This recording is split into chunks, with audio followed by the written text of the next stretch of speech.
Now there's three different kind of attitudes that really determine the level of success that anybody's ever going to have in their life. I mean, when you look at success, we look at attitudes. We look at, how someone acts and how someone reacts to something. That comes from the attitude that they have. When we look at business success, we have to look at, how they're thinking, the individual themselves, the leader themselves, whoever it is that is in charge or the one running their program, whatever it is that they're doing, we love to look at the attitude, because the attitude is going to be what really helps determine whether we're successful or we're not successful. So when we look at these attitudes, there's three of them that I've identified that I believe are truly the most powerful ones that there are, because when you think about this,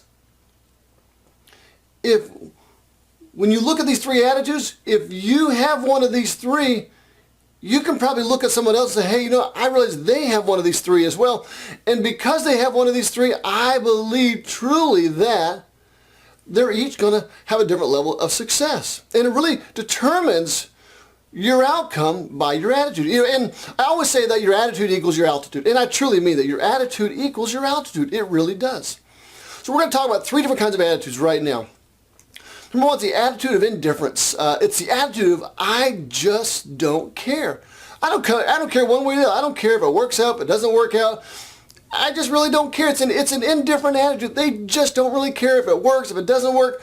They don't care at all. But when you look at their lives, there's a big reflection of their lives in that attitude. Those are the complainers, the whiners, the gripers. They're the ones who are just, woe is me, it's everybody else's fault, they blame the world. That's an indifferent attitude, because they just don't care whether it works or it doesn't work.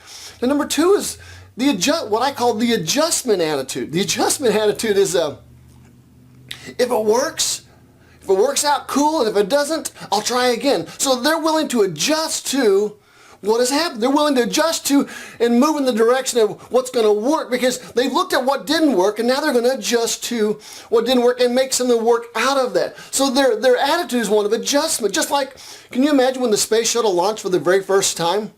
There was a lot of adjustment. They had never launched a space shuttle. They'd never went into space with a manned spaceship. So it was a lot of adjustment as they went. So the attitude was, we have to adjust continually until we get it right. That was the big thing with the adjustment attitude. Now, the third one is this, we call it the must attitude, the must have. I mean, I got to have it no matter what. This attitude is huge. It's the attitude that says, I'm going to burn every bridge, every boat. I'm going to do whatever I can. I'm going to create the environment that no matter what happens, I will succeed. Now, we've seen a lot of people in life who have those kind of attitudes. I know from being a business owner myself that I've had to adopt that attitude many times, because it was do or die. It was either I did it or we were going to fail. Because we know that in life, we're going to be faced with situations that will allow us to succeed or fail. But our attitudes are what's going to push us to that next level and help us to really grow into something better than what we are. So when we look at the must-have attitude, we have burned the bridges, we have burned the boat, we have left the boat, we have gone to shore. Now we're going to fight the battle, and we have an objective and we have an outcome. There's a lot of leverage there on that one. There really is a lot of leverage when you look at the must-have attitude.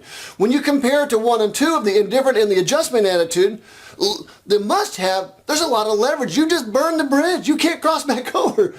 I mean, you seriously just burn your boat. I mean, you're not going to row away anymore. It's just not going to happen. So we have to really look at what attitude do we have in our own lives? And how can we make the attitude of number 1, the indifferent attitude, a better attitude? How can we make number 2 a better attitude, to where we get it to where our lives revolve around we must have what we want? Because what we want sometimes eludes us because we're indifferent to it. Or we live in the adjustment, well, if it works out, cool. If it not, I'll try again. But sometimes our try is not enough to get us to where we want to go. I was at a conference with a bunch of construction contractors, and there was probably 30 of us in this room, and they were having everybody set some revenue goals for the following year. And some were doing 6-figure income, some were doing 7 figures, some were doing 8 figures. I mean, the top person in there was probably doing $23 million a year. The lowest probably around $400,000. So they said, okay, now I want you to think about what leverage can you get on yourself right now for this coming up year, that if you don't reach your goal, you're going to have to sacrifice something. So I thought about that. I listened to all the other people as they began to share their stories. And most of them, it was a monetary value that they put on the business if they didn't reach a specific end outcome. They had decided that if I don't reach my $2.3 million for this coming up year gross revenue, that I'm going to give $20,000 to my favorite charity. Well, and for me, and I listened to that, I'm like, well, I already give a lot of money to my church, to the different charities, to different things. So there was no leverage on that for me, but that was leverage for him. So we're looking at an attitude that we have to do something. We have to get some kind of leverage on ourselves in order to push us to the next level, to push us to the next place so that we can become better, have more, and be more. But it takes a little bit of leverage.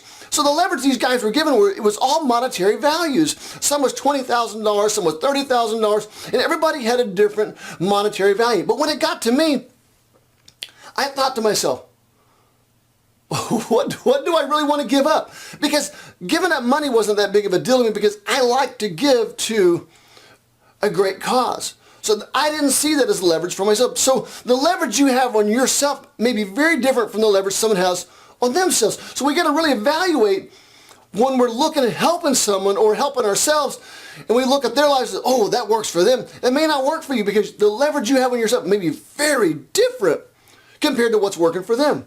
So now, I was thinking about this, and I said, well,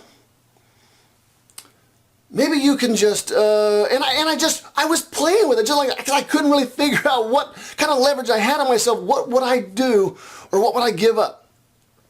So I thought of something that I didn't like. So I looked at my revenue goal for the following year in business. I had set a revenue goal, I think like $2.2 million for the year. And my leverage was this. It's going to sound crazy, I know. And the leader of this whole group, he's a tattooed person, tattoos everywhere. He is a phenomenal businessman. He is a CEO warrior. He is amazing. But I had leverage on myself, and it was, for me, is if I didn't reach my goal, I had to get a tattoo. I don't like tattoos for myself. I mean, all my kids have tattoos that have left the house already. My daughter-in-laws have tattoos.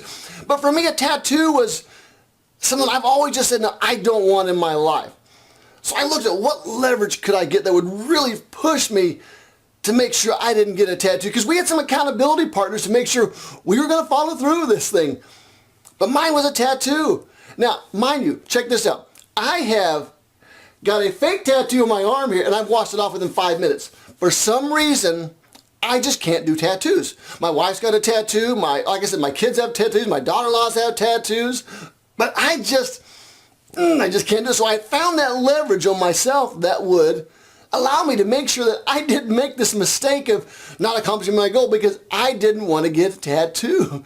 I mean, I always told people jokingly, I said, hey, look, I see this tattoo I got right here? It's the Invisible Man. I mean, I got the Invisible Man there. But this isn't about tattoos. This is about finding leverage on yourself as to how you can help yourself achieve a goal. So burning the bridge, burning the boat, whatever you got to do, because when we look at attitude one, the indifferent attitude, we just got to help them figure out a way, a little bit of leverage on themselves to make sure that pushes them. And another story I'll tell you is there was a guy who used to do a bunch of life coaching, and the one thing he would do is he would charge $3,000 a session and make it extremely hard to get to see him. He was really good at what he did. But he did this for this reason. He knew that if he made it hard and he charged you $3,000 for a session, that you were going to change. That you would do whatever it took to listen and actually change. He found leverage on you in a financial, monetary way to where that when you walked in his office, you had an enormous investment for that hour of his time. And you're going to change. So this is what leverage is all about. It's about having the right attitude. We can either have an indifferent attitude, an adjustment attitude, or a must-have attitude.